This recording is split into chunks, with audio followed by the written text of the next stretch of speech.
அன்பு ஒன்றே பிரதானமானது. எல்லாரையும் கட்டி ஆளணும்னா அன்பு என்பது தேவை.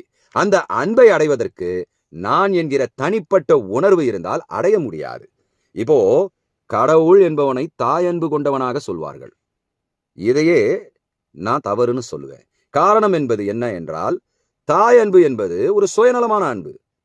நான் எனது மகன், இந்த மகனிடம் காட்டும் அன்பை அவள் அடுத்த வீட்டு மகனிடம் காட்ட முடியாது. காரணம் என்றால் அங்கு சுயநலம் கலந்திருக்கிறது. ஆனால் கடவுள் என்பவன் அவன் முழுமையானவன்.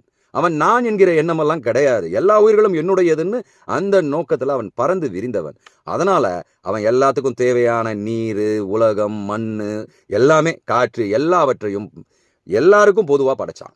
அதனால அவனுடைய அன்பு சுயநலம் இல்லாதது, பொதுவானது. ஆனால் இந்த அன்பு சுயநலம் கொண்டது. அதனாலதான் தாய் அன்பு கடவுளோட அன்போட கம்பேர் பண்ணக்கூடாது. ஏன்னா கடவுளுடைய அன்பு மேம்பட்டது. பறந்து விரிந்தவன் அவன், பரமாத்மா.